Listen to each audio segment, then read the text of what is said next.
Oh hi, Tim Leeson here, coming to you live from the past. I'm recording this 2 weeks ago, 2 weeks before I upload it, because as you know, if you listen to the show, I'm about to start a new job, and this way I don't need to worry about recording something when I'm trying to cope with all the new job stuff. So if you have any complaints about this episode, please remember that by the time you hear it and have emailed me about it, I won't have remembered what I said. I probably won't even agree with what I've said. I've actually never had any complaints about the content of the podcast, which is nice. I've only ever had people say nice things about it. I did once have a friend who was listening to the podcast with her kids nearby, and I believe I used the word clitoral hood in a conversation about sex with a sex therapist, which put her in a compromising position with her children. But that only happened once, and until I just said it just now, I only ever used that phrase once on the podcast. If you listen carefully, you'll be able to hear the sound of an airplane going overhead. So this is a podcast mini, in which I babble on for 20 minutes about something which I think is interesting and worthy, and maybe you agree and maybe you don't. And I guess I just want to... Oh, it's a helicopter. That's exciting. I can't get the light right to show you. I live quite near a military base, so there's often kind of cool aircraft going overhead. Anyway, I wanted to talk about some thoughts that I've had recently, based on a few conversations with friends. And this came up in the most recent episode of the podcast with Vicky and Francis a little bit, about what Christianity is. And the reason why I wanted to talk about that, or why I've been thinking about that, is because my new job, which I'm going to start, I'm just ducking under this sewage pipe, as a chaplain, I'm very excited about, and also quite nervous about. And the thing which I'm most nervous about, believe it or not, is working with Christians again. Because for the past couple of years, I haven't been... is this wind going to be a problem? Stop it, wind. For the past couple of years, I haven't been working with Christians. I've been working with what we call you normies. And working with normies has been great. It's been really great because, and I'm sorry to my Christian friends who are listening to this, but I think you probably know it's true. Christians are judgier than normies, which is ironic, because our main guy was pretty clear on what he felt about judgment and people judging other people. But that is the reality, in my experience, and I dare say in the experience of lots of people. So, what I found over the past couple of years as my social circle and my work circle has become less and less Christian is that I feel more and more relaxed to just actually be myself and to talk honestly and in a real way about the things that I find interesting and desirable and funny and whatever else.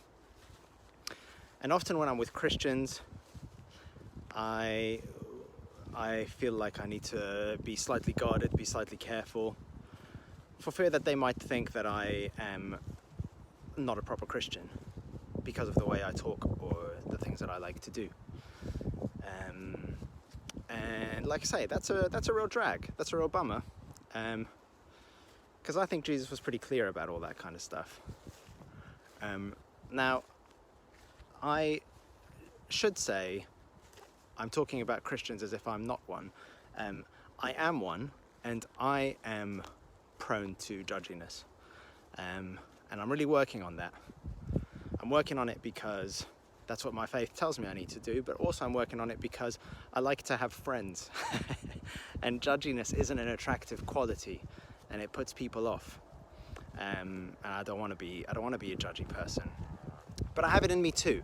So I just want to be clear that it's not like, oh shit, there's a cow staring me out. Get a load of this prick. Can you see him? He's fully staring at me. I'll walk the other way.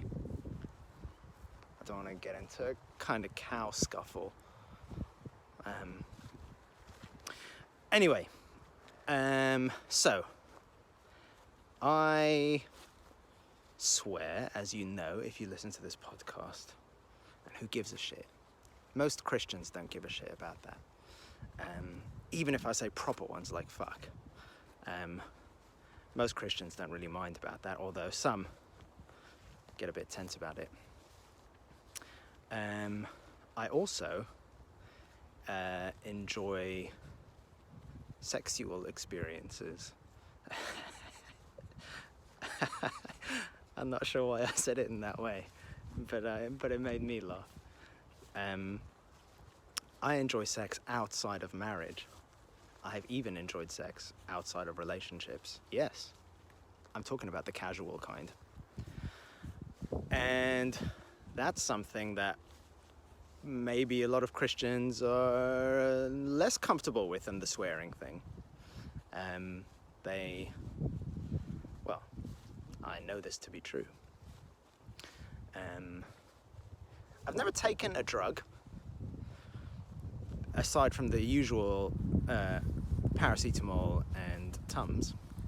I've never taken an illegal drug, but I'd kind of like to one day.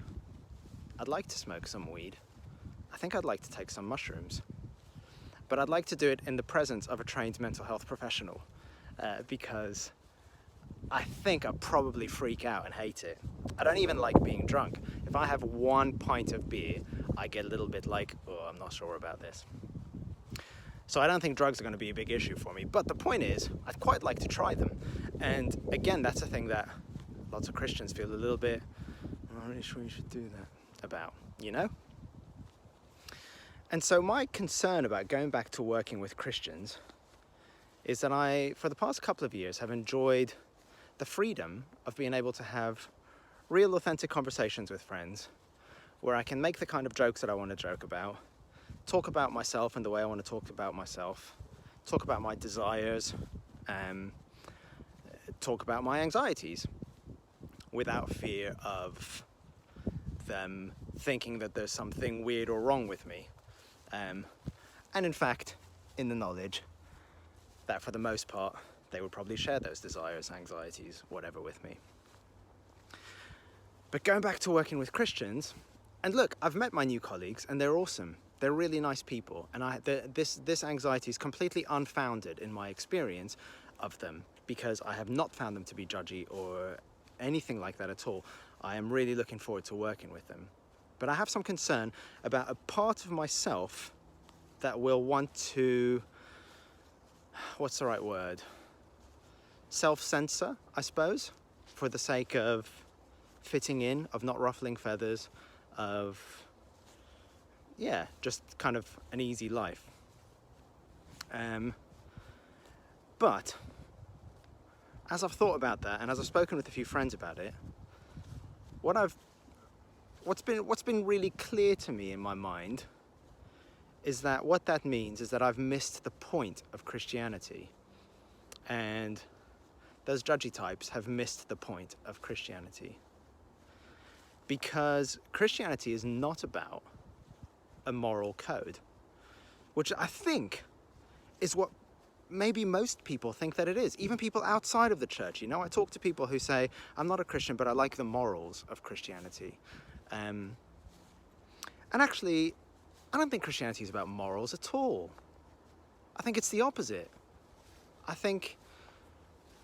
don't think Christianity is about giving us a moral code. It's not about giving us what James Allison, one of my favorite authors, he calls it a system of goodness.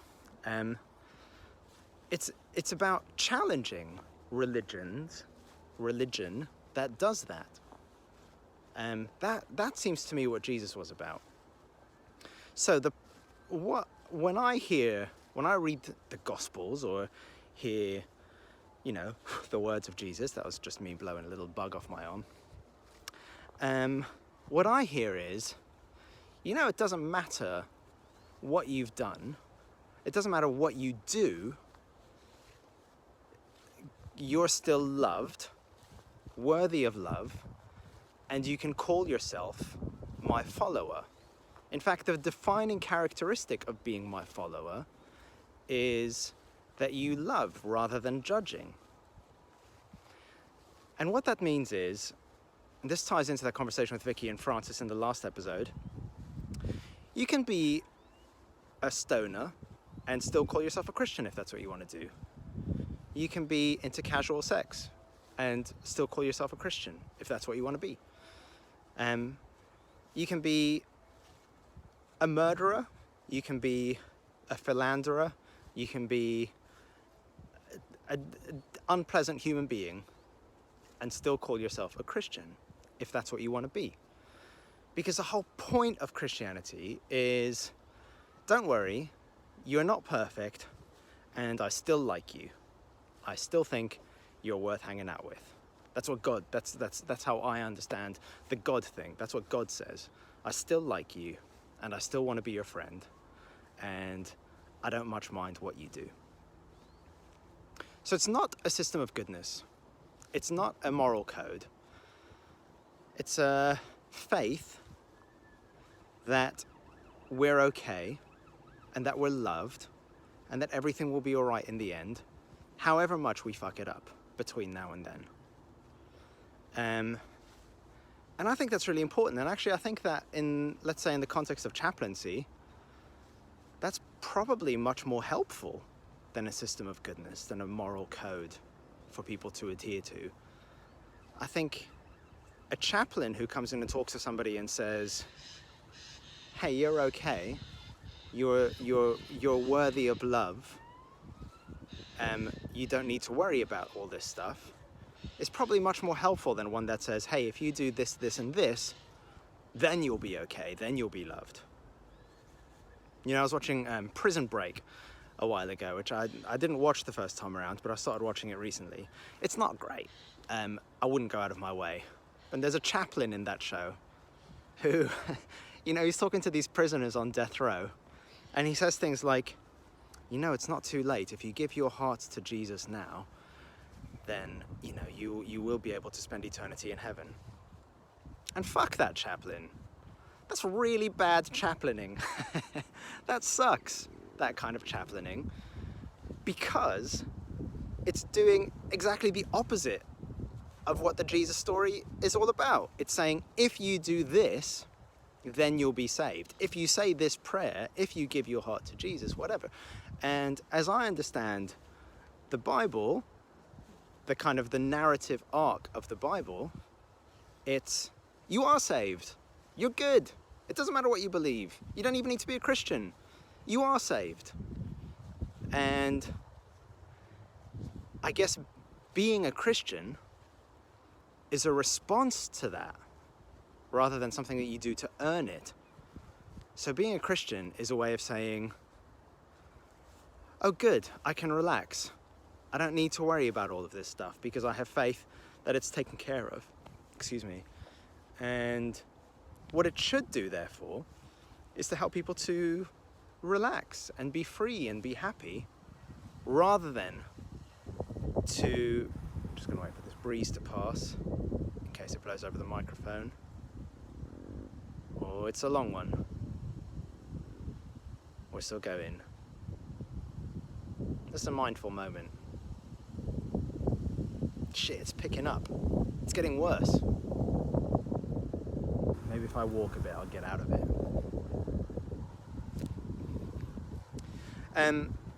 Okay, I think I'm out of the worst of it.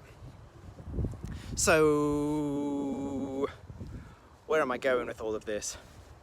When I was talking about this with a friend of mine, Pete, who I actually talked to for this podcast a few months ago, and because of technical failure, by which I mean my personal failure. The episode didn't record, so he wasn't on the show, but I'm hoping that we can do it again at some point once he's forgiven me. Pete, who's an awesome Baptist minister, the coolest guy,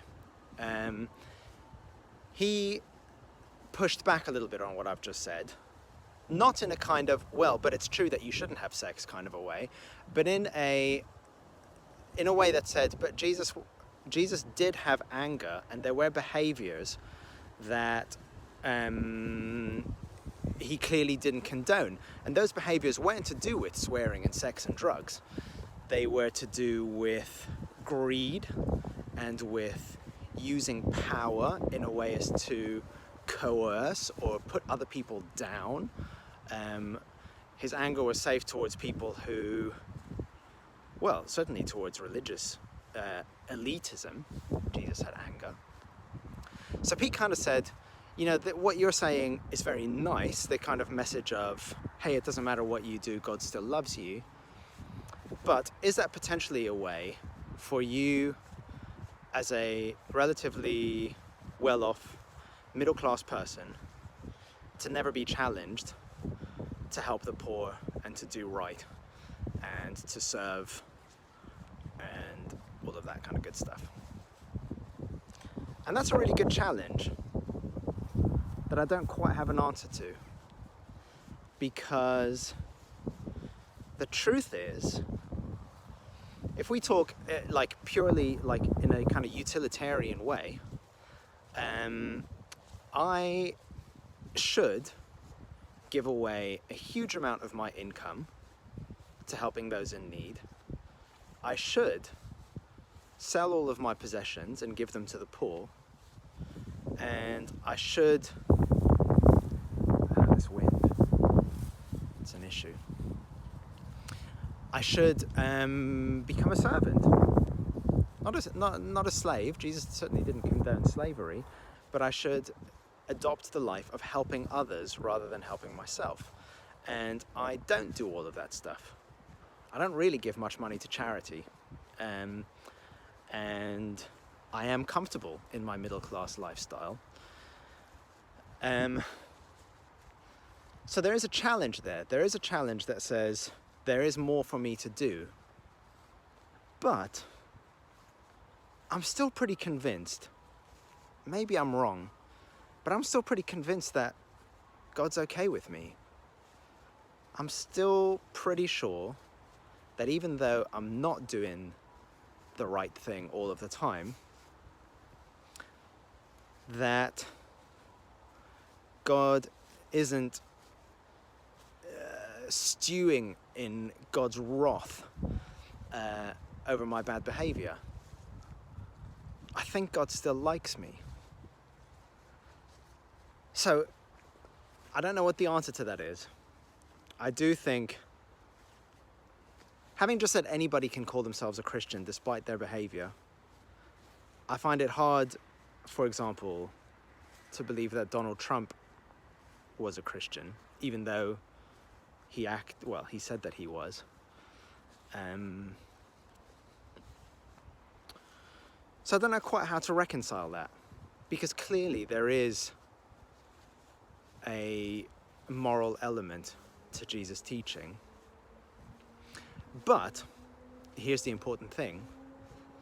The moral element to Jesus' teaching is not about the stuff which Christians agitate themselves over.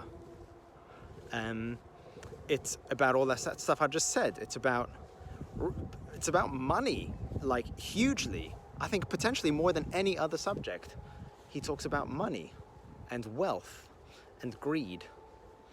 And he never talks about same-sex relationships. And he never talks about sex outside of marriage. And he never talks about taking drugs.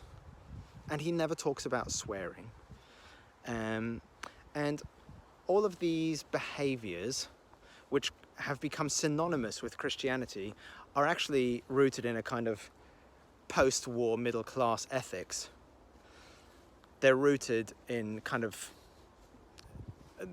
the middle-class culture of 70 years ago, rather than the words of Christ. So clearly there is still work to be done for all of us.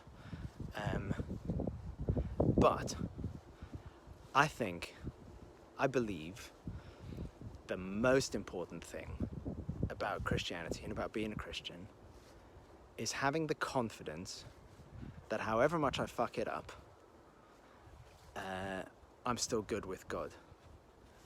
And that's my faith, that even though I don't give all of my money to the poor, I am still good with God. And going back to my new job, I think being a chaplain, i.e. being a representative of a particular faith in a context like a hospital, that's a really exciting message. The message being, it's cool, it's taken care of, you don't need to worry. And it's also really important, if Christianity is going to survive into the 22nd century, that it stops being a club for politely repressed middle-class people, becoming increasingly irrelevant. I think Christianity is really relevant. That's why I am one. And I think the message of Jesus is as important as it ever has been. But the message of the church, for fuck's sake,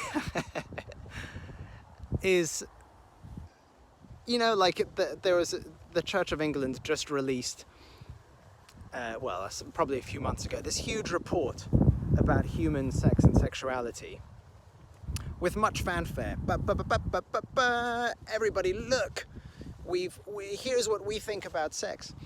And the rest of the world is going, we stopped talking about that a while ago. Where have you guys been? Do you know there's stuff going on in Afghanistan? That's not fair. That's not fair. The church, every Christian who I know is really animated about the stuff going on in Afghanistan. And I certainly don't want to imply for a second that Christians don't care about important stuff. But I do want to imply that Christians do care about a lot of unimportant stuff as well. And I want my faith to be genuinely relevant and helpful to people. And I believe that it is. But I believe that by focusing on this kind of outdated moral code, we are making ourselves irrelevant. So that's the end of my sermon. Thanks for listening. If you're a Christian who's listening, can I recommend swearing and taking some drugs and having some sex? And if you're not a Christian listening, can I recommend Jesus? Oh no, I couldn't say that and keep a straight face. I do mean it. I do genuinely mean that. But there's no way of saying that without sounding like one of those guys, is there? And that's not one of those guys who I want to be. But I think the point is, I think Christianity, that the words and life of Jesus are really important and really life-changing. And I just wish we'd all stop being quite so silly about the stuff that isn't important. Okay, that's it. I'm gonna go. I really hope that I'm gonna get back home in a minute and listen to this and it's gonna be audible despite the little bit of a breeze. And if it's not, well, you won't hear this because I won't upload it. Cool. All right, I'll be back, all being well, on the 1st of October with a full-length episode, a conversation with someone, I know not yet who. And I'll see you guys then. Okay, bye.